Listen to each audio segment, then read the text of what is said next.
Coucou, c'est la Fée enchantée. Voyons ce que nous réserve l'esprit du Noël passé de Scrooge après l'épisode de Monsieur Fezziwig. Vous êtes bien installés ? C'est parti. De nouveau, Scrooge se revit dans le passé. Il était devenu un homme dans la fleur de l'âge. Son visage n'était pas encore marqué des lignes dures et austères des dernières années, mais il commençait à porter les rides que creusent le souci et le goût du lucre. Il avait dans son regard une mobilité ardente, avide, inquiète, qui trahissait la passion déjà enracinée, et l'on voyait d'avance où tomberait l'ombre de l'arbre grandissant. Il n'était pas seul. Près de lui était assise une jeune fille en vêtements de deuil. Et les yeux de cette jeune fille étaient pleins de larmes qui brillaient dans la lumière répandue par l'esprit des Noëls passés. « Cela importe peu, » disait-elle d'une voix douce. « Pour vous, très peu. Une autre idole a pris ma place, et si elle peut vous apporter, dans les années à venir, la joie et le réconfort que j'aurais essayé de vous donner, je n'ai pas de raison légitime de m'en affliger. »« Quelle idole a pris votre place ? » ?»« Le dieu de l'or. » »« Voilà bien le jugement impartial du monde. Il n'est rien qu'il condamne aussi durement que la pauvreté, et rien qu'il fasse profession de juger avec autant de sévérité que la poursuite de la richesse. » »« Vous craignez trop l'opinion du monde. Toutes vos ambitions se sont effacées devant l'unique espoir d'échapper à ces sordides critiques. J'ai vu vos aspirations les plus nobles se détacher de vous, une à une, jusqu'à ce que la passion dominante, celle du gain, vous absorbe tout entier. N'est-ce pas vrai ? Et quand cela serait vrai, même si j'ai acquis cette sagesse, où est le mal ? Je ne suis pas changé à votre égard. Le suis-je ? L'accord qui nous lie est ancien. Nous l'avons conclu quand nous étions tous les deux pauvres et satisfaits de notre pauvreté, jusqu'à ce que vienne le moment où, par notre patiente industrie, nous pourrions améliorer notre situation dans le monde. Si vous êtes changé, en ce temps-là, vous étiez un homme différent. J'étais un gamin. Vous sentez bien que vous étiez différent. Moi, je suis restée la même. Ce qui nous promettait le bonheur quand nos deux cœurs ne faisaient qu'un n'est plus qu'une source de souffrance maintenant qu'ils sont désunis.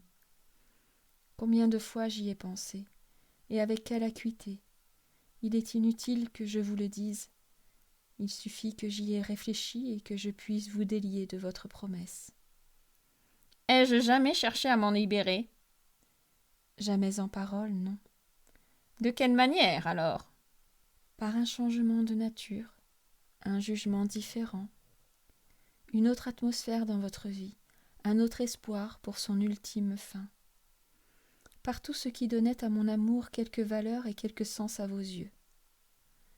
S'il n'y avait pas eu cet accord entre nous, dites-moi, me rechercheriez-vous et tenteriez-vous de me conquérir aujourd'hui ? Oh non. Il sembla céder malgré lui à la vérité de cette suggestion. Mais il se débattit encore et lui dit : « C'est vous qui le pensez. »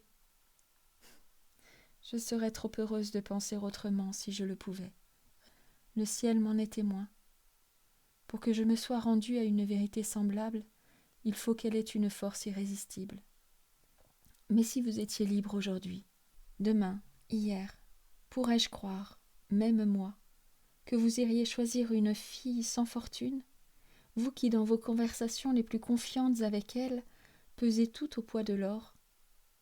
Ou si vous trahissiez pour un moment votre principale règle de conduite au point de faire ce choix, est-ce que je ne sais pas que, très vite, vous en viendriez à le regretter et à vous en repentir ? Mais si, et je vous rends votre liberté, d'un cœur très lourd, en pensant à notre amour qui m'unissait à celui que vous étiez. Peut-être, le souvenir du passé me le fait presque espérer, peut-être cette décision vous fera-t-elle souffrir, pendant très, très peu de temps. Et puis vous bannirez ce souvenir de votre mémoire avec empressement, comme un rêve sans profit dont il est bon que vous soyez éveillé. puissiez-vous trouver le bonheur dans la vie que vous avez choisie. » Elle le quitta, et ils se séparèrent. « Esprit, ne m'en montre plus rien. Ramène-moi à la maison. Pourquoi te plais-tu à me torturer ?»« Une ombre encore. »« Non, non, plus rien. Je ne veux plus rien voir. Ne m'en montre pas davantage. » Mais l'esprit inexorable le saisit solidement à plein bras et le força de regarder les scènes suivantes. Il se trouvait dans un lieu et devant un spectacle tout à fait différent. C'était une chambre, ni très vaste, ni très élégante, mais agréable. Près d'un bon feu était assise une ravissante jeune fille, si semblable à celle qu'il venait de quitter que Scrooge crut que c'était la même, jusqu'au moment où il la reconnut, assise en face de sa fille, sous les traits d'une mère de famille encore belle. Il régnait dans cette pièce un véritable tumulte, car il y avait là plus d'enfants que Scrooge, dans l'agitation de son esprit, n'en pouvait compter. Et au contraire du célèbre troupeau dont parle le poème, ce n'était pas 40 enfants se conduisant comme un seul, mais un groupe d'enfants dont chacun se conduisait comme 40. Il en résultait un vacarme dont il est difficile de se faire une idée. Mais personne ne paraissait s'en soucier. Au contraire, la mère et la fille riaient de bon cœur et s'amusaient beaucoup. Même la jeune fille, s'étant bientôt mêlée à leur jeu, fut mise au pillage par les impitoyables petits bandits. Ah, que n'aurais-je donné pour être l'un d'eux? Mais je n'aurais jamais pu montrer tant de rudesse, oh non! Pour tout l'or du monde, je n'aurais pas voulu décoiffer et dérouler aussi brutalement cette belle tresse. Quant aux précieux petits souliers, je ne m'en serais jamais emparé. Grand Dieu, dût-il m'en coûter la vie? Pour ce qui est de mesurer sa taille en manière de jeu, comme le faisaient ces jeunes audacieux, jamais je ne m'y fusse risqué. J'aurais craint que, pour mon châtiment, mon bras ne prît à jamais la forme de cette taille ronde et ne se redressât plus. Et pourtant, à dire vrai, j'aurais bien aimé toucher ses lèvres, lui poser une question afin qu'elle les entr'ouvrît pour y répondre. Contempler sans la faire rougir les cils de ses yeux baissés, dénouer sa chevelure ondoyante dont la moindre mèche aurait été le plus précieux des souvenirs. En somme, j'aurais aimé, je le confesse, jouir du plus petit des privilèges dont ces enfants abusaient tout en étant assez hommes pour en connaître le prix. Mais l'on entendit frapper, et ce fut le signal d'une telle ruée que la jeune fille, riant toujours et les vêtements en désordre, fut entraînée vers la porte par le groupe des enfants turbulents au visage empourpré, juste à temps pour accueillir leur père qui rentrait, suivi d'un homme chargé de jouets et de cadeaux de Noël. Alors quels cris, quelles batailles, quels assauts livrés aux commissionnaires sans défense! Ce fut à qui l'escaladerait, en se servant de chaises comme d'échelles pour plonger dans ses poches, le dépouiller des paquets enveloppés de papier d'emballage, se pendre à sa cravate, l'étrangler à demi, lui donner des coups de poing dans le dos et des coups de pied dans les jambes en signe d'irrépressible affection. Puis, quels cris d'émerveillement et de joie saluèrent l'ouverture de chaque paquet.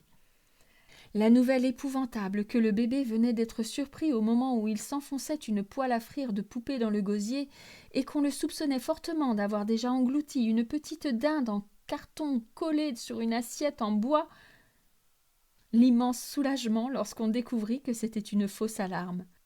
Leur joie, leur gratitude, leur émerveillement ne sauraient se décrire. Disons seulement que peu à peu, les enfants et leur émoi quittèrent le salon et, marche par marche, montèrent l'escalier jusqu'en haut de la maison.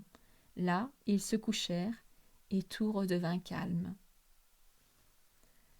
Alors Scrooge regarda la scène avec une attention redoublée, car le maître de la maison, sa fille tendrement appuyée contre lui, s'était assis au coin du feu en face de sa femme. Et quand Scrooge pensa qu'une créature semblable, aussi gracieuse et aussi pleine de promesses, aurait pu l'appeler son père et faire fleurir le printemps dans le triste hiver de sa vie, sa vue devint en vérité très trouble. « Belle, » dit le mari se tournant vers sa femme avec un sourire, « j'ai vu l'un de vos vieux amis tantôt. »« Qui cela ?»« Devinez. »« Comment le pourrais-je ?»« Ah, je m'en doute. Monsieur Scrooge. » Lui-même, en passant devant la fenêtre de son bureau. Il y avait une bougie sur sa table et, comme les volets n'étaient pas fermés, je n'ai pas pu m'empêcher de le voir. Son associé se meurt, à ce qu'on dit. Et Scrooge était là, seul, tout seul au monde, je crois. Esprit, éloigne-moi d'ici. Je t'ai averti que tu allais voir les ombres de choses qui se sont passées. Qu'elles soient ce qu'elles sont et non point autre ne dépend pas de moi. Ne m'en fais pas reproche. Emmène-moi. Je ne puis le supporter. Il se dressa devant l'esprit, et voyant dans son visage, par un étrange phénomène, des fragments de tous les visages qu'il lui avait montrés, il se jeta sur lui. « Laisse-moi. Ramène-moi. Cesse de me hanter. » Dans la lutte, si l'on peut appeler lutte un corps à corps, où l'esprit, sans aucune résistance visible de sa propre part, n'était ébranlé par aucun des efforts de son adversaire, Scrooge remarqua que la lumière de sa tête brillait d'une flamme haute et claire, et associant vaguement dans sa pensée cette source de clarté avec l'influence qu'exerçait sur lui le fantôme, il saisit l'éteignoir et d'un geste rapide le lui enfonça sur la tête. L'esprit s'affaissa sous le choc et l'éteignoir le recouvrit complètement. Mais Scrooge avait beau peser de toutes ses forces, il ne parvenait pas à cacher la lumière qui sortait à flots de dessous le cornet et couvrait le sol d'une nappe continue. Il fut bientôt saisi d'une grande fatigue et d'un irrésistible besoin de dormir. Il avait en outre conscience d'être dans sa chambre à coucher. En un dernier effort, il pressa sur l'éteignoir, mais sa main se détendit, et il eut à peine le temps de gagner son lit en titubant avant de sombrer dans un profond sommeil. Eh bien voilà, c'est terminé pour aujourd'hui. Demain, je vous retrouve pour commencer le 3e couplet de notre histoire. En attendant, je vous souhaite une belle soirée. À demain.